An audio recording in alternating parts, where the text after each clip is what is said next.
Assalamualaikum warahmatullahi wabarakatuh. Alhamdulillahirabbil alamin. Wassalatu wassalamu ala asrofil anbiya wal mursalin sayyidina Muhammadin wa ala alihi washabbihi ajmain amma ba'du. Alhamdulillah atas berkat rahmat Allah saya bisa menyelesaikan tugas review buku dari dosen pengampu kita yaitu Bapak Muhammad Toha SAG MPDI, mereview buku yang berjudulkan Leadership in Action. Langsung ditulis oleh dosen kita semua. Namun sebelum saya masuk ke dalam pembahasan, ke dalam inti materi video ini, izinkan saya memperkenalkan diri terlebih dahulu. Karena ada pepatah tak kenal maka kenalan supaya kenal. Perkenalkan, nama saya Bayu Cahyadi, mahasiswa STIT Al-Ajami Cilaku Cianjur. Saya dari semester 6A, Prodi Pendidikan Agama Islam atau PAI.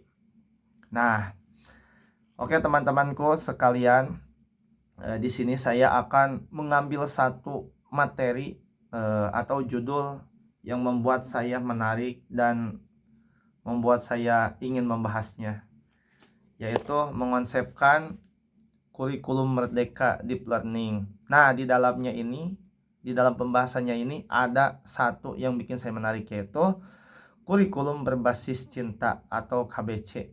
Nah, apa yang membuat saya menarik yaitu ada cinta-cintanya yang membuat saya menarik itu.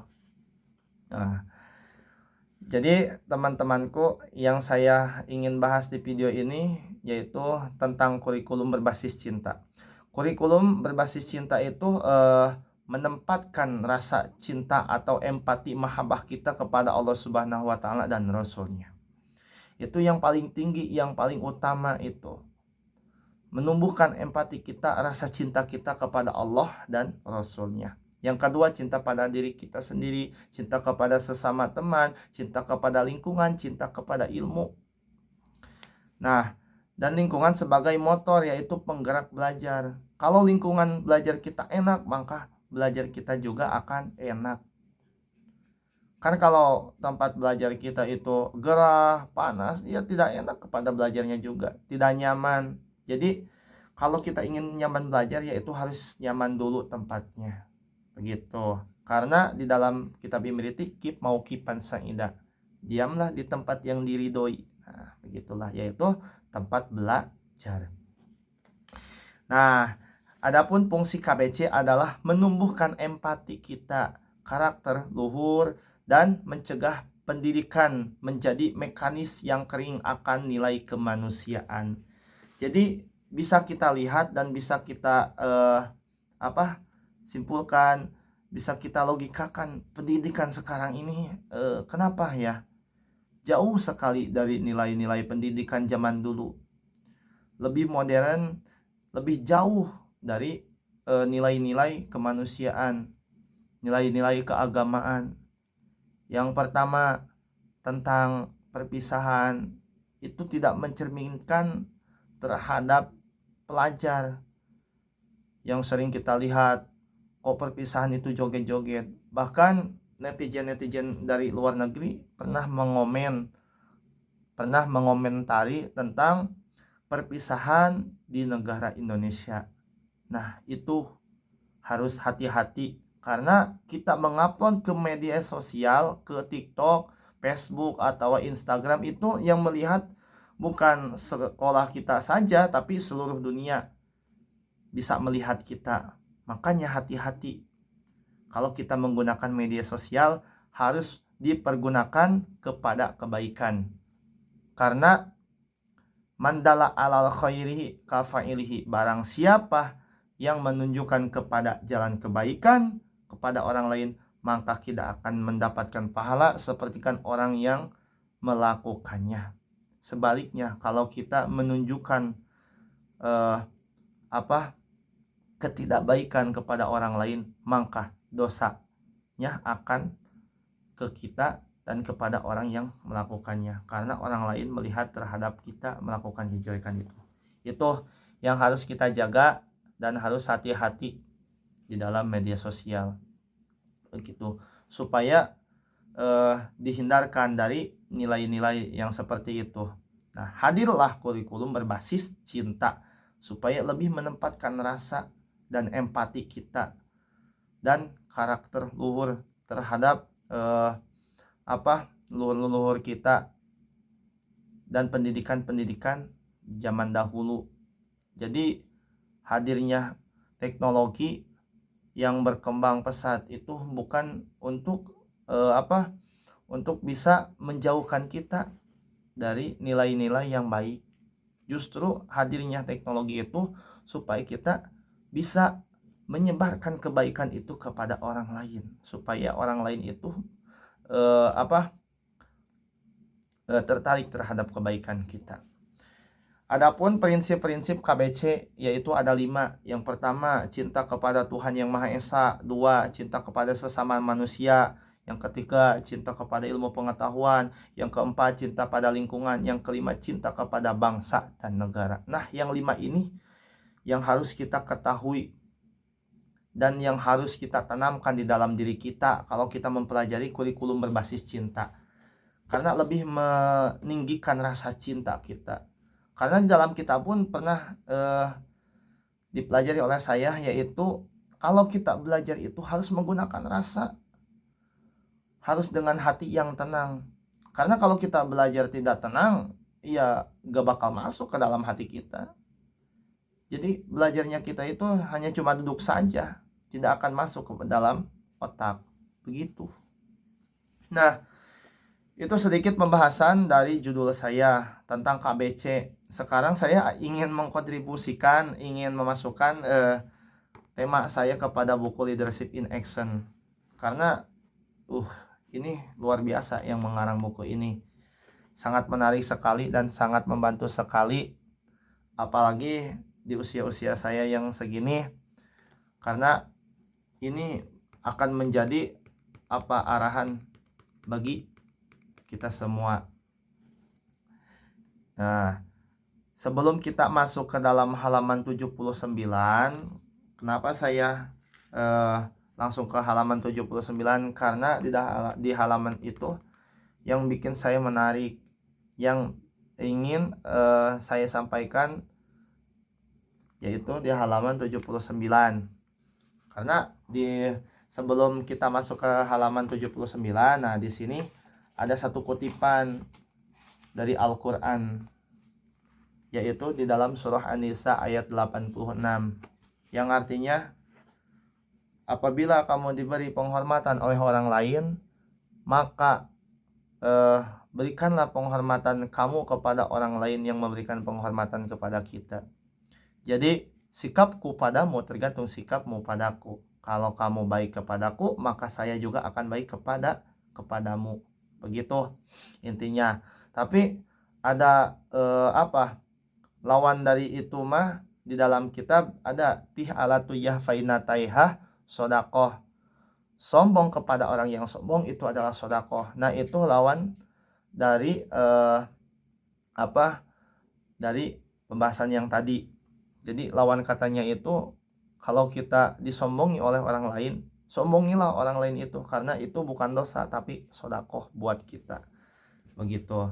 Tapi kita mah lihat dulu orangnya. Kalau kita sombongi lagi, apakah orang itu akan menerimanya atau tidak? Nah, itulah. Yang pertama yaitu ada membina hubungan sesama. Nah, ini yang membuat saya menarik. Jadi kita sesama teman, sesama murid, kita harus silih asah, silih asih, silih asuh. Apalagi kita sebagai guru pendidikan agama Islam, kita harus bisa merangkul anak-anak. Contoh sekarang waktunya sholat duha, ada program sholat duha. Yuk kita rangkul anak-anak oleh guru-guru kita. Supaya apa? Supaya terbiasa di waktu kecil. Jadi pembelajaran di Indonesia itu kebanyakan cuma hanya materi saja. Tapi pembelajaran di luar negeri mah lebih ke praktek. Karena yang akan kita amalkan itu di masyarakat dan di luaran sana itu yaitu prakteknya, bukan cuma materi atau teorinya saja. Jadi yang penting itu prakteknya. Jadi di luar negeri itu tidak banyak materi, tapi lebih ke praktek. Karena kita bisa materi, tapi belum tentu kita bisa mempraktekannya. Tapi kalau kita sering mempraktekannya, insya Allah materi juga kita akan bisa. Itu dia. Jadi kita sesama hubungan kita harus baik. Tidak ada yang katanya bermusuhan. Nah, ini tugas guru kita terhadap murid, harus baik hubungan kita. Jadi buatlah anak murid kita itu enjoy, tapi tetap memperhatikan proses pembelajaran, tidak membuat anak-anak itu tegang atau anak-anak itu tidak nyaman atas kehadiran kita. Nah, yang pertama yang akan saya bahas yaitu watak. Apa itu watak? Watak itu adalah sifat bawaan dari kita sejak lahir, ataupun sifat yang lahir di lingkungan kita yang menyatu kepada kita. Nah, ini yang susah nih. Watak. Jadi watak itu menjadi karakter atau menjadi sebuah hal yang susah untuk diubah di diri seseorang itu.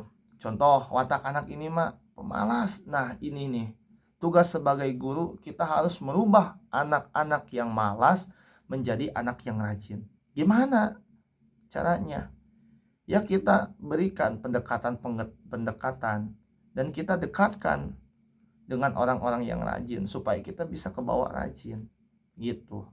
Contohkan oleh gurunya supaya anak itu bisa mencontoh kita.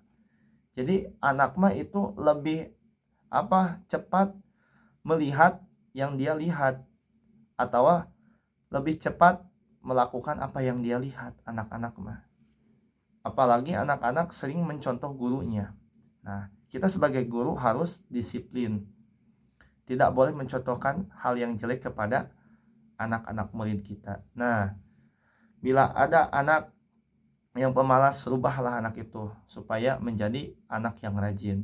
Contoh, anak ini mah pemarah. Nah, gimana caranya kita sebagai guru supaya bisa merubah anak itu yang tadinya pemarah menjadi penyayang, penyabar. Nah, inilah hadirnya KBC, kurikulum berbasis cinta. Kita rangkul anak itu supaya anak itu berubah wataknya dan sifatnya menjadi lebih baik. Hijrah dari yang tidak baik menjadi lebih baik.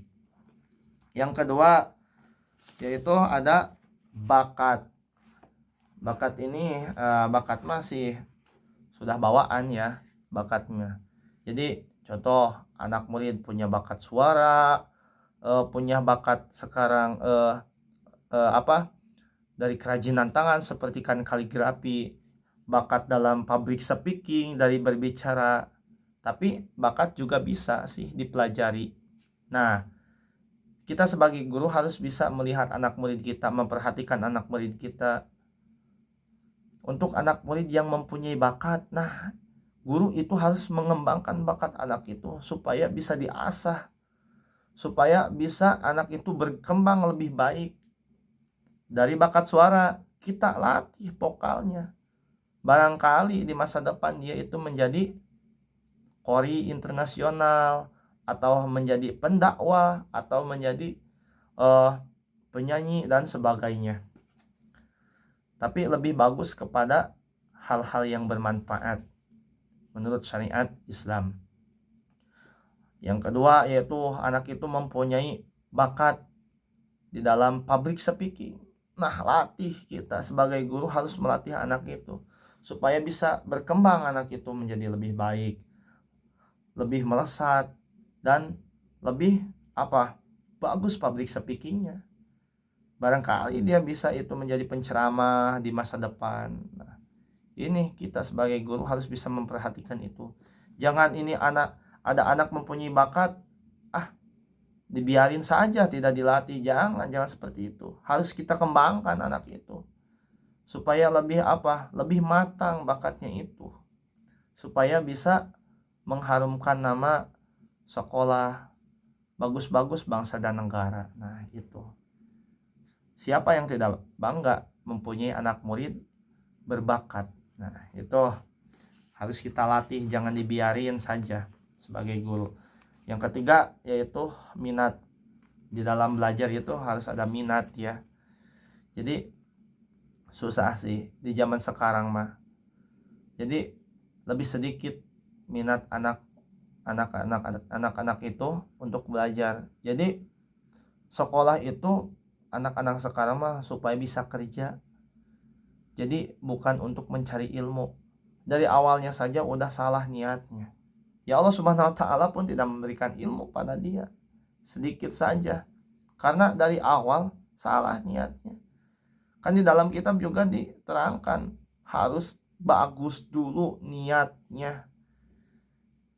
Karena innamal a'malu binniyat wa innama likulli imri'in ma nawa. Kalau niat kita bagus, insya Allah akan memberikan apa yang kita inginkan sesuai niat kita. Tapi kalau kita sekolah niatnya itu cuma ijazah bisa kerja, ya Allah cuma berikan saja kelulusan buat anak itu. Tapi kalau anak itu niatnya belajar, ingin mencari ilmu, insya Allah akan berikan ilmu kepada anak itu. Karena dengan niat yang bagus. Itu. Jadi kita harus apa? Bisa menarik simpati anak-anak supaya minat dalam belajarnya itu lebih bersemangat, atau giroh, himmah aliyahnya, motivasi terus anak itu supaya terus mau belajar. Nah, itu tugas kita sebagai guru. Yang keempat, ada cita-cita. Pastilah setiap anak itu memiliki cita-cita. Bahkan saya juga mempunyai cita-cita. Nah, ini kita sebagai guru harus bisa mengetahui cita-cita anak-anak. Contoh anak-anak ini cita-citanya menjadi dokter, menjadi pengusaha. Kita harus bisa memotivasi anak itu supaya giat belajar, supaya bisa menggapai cita-citanya.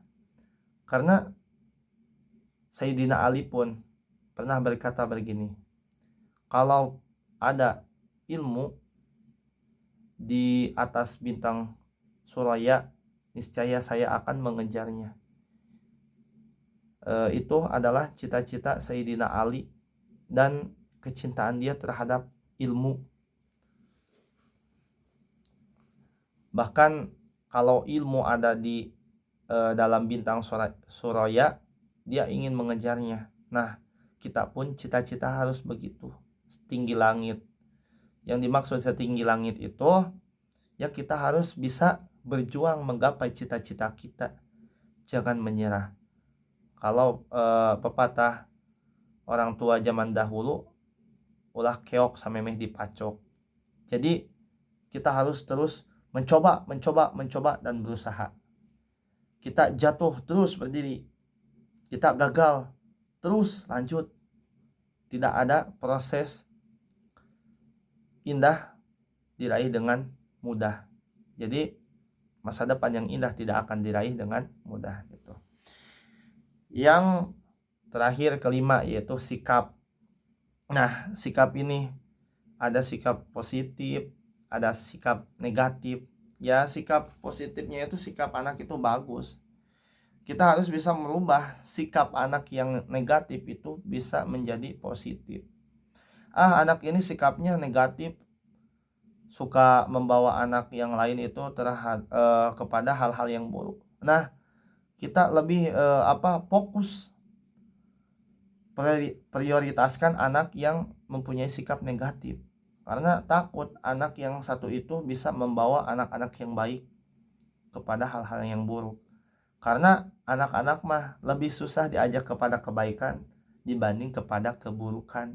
Kalau kepada kebaikan mah susah diajaknya, kalau keburukan mah mudah. Nah, begitulah. Itulah PR bagi kita semua sebagai guru, supaya bisa menghasilkan murid-murid yang sangat berkualitas. Karena guru yang bagus, guru yang hebat akan menghasilkan anak murid yang hebat. Jadi buah tidak akan jauh jatuh dari pohonnya. Bila gurunya hebat, gurunya berkualitas, insya Allah anak puridnya juga akan menjadi anak-anak yang hebat dan berkualitas yang akan memajukan agama nusa dan bangsa. Mungkin cukup sekian yang bisa dapat saya sampaikan. Mohon maaf kurang lebihnya. Mungkin cukup sekian review buku saya tentang Leadership in Action. Mubtadaun zaidun wa adirun khobar in kulta zaidun wa adirun mani tadar. Di mana-mana ada pertemuan, di situ pasti ada perpisahan. Tolabul ilmi minal mahdi ilal lahdi. Carilah ilmu dimimiti di ais dugi kadi pais. Mungkin cukup sekian yang bisa dapat saya sampaikan. Kurang lebihnya mohon maaf. Wabillahi taufiq wal hidayah. Wassalamualaikum warahmatullahi wabarakatuh.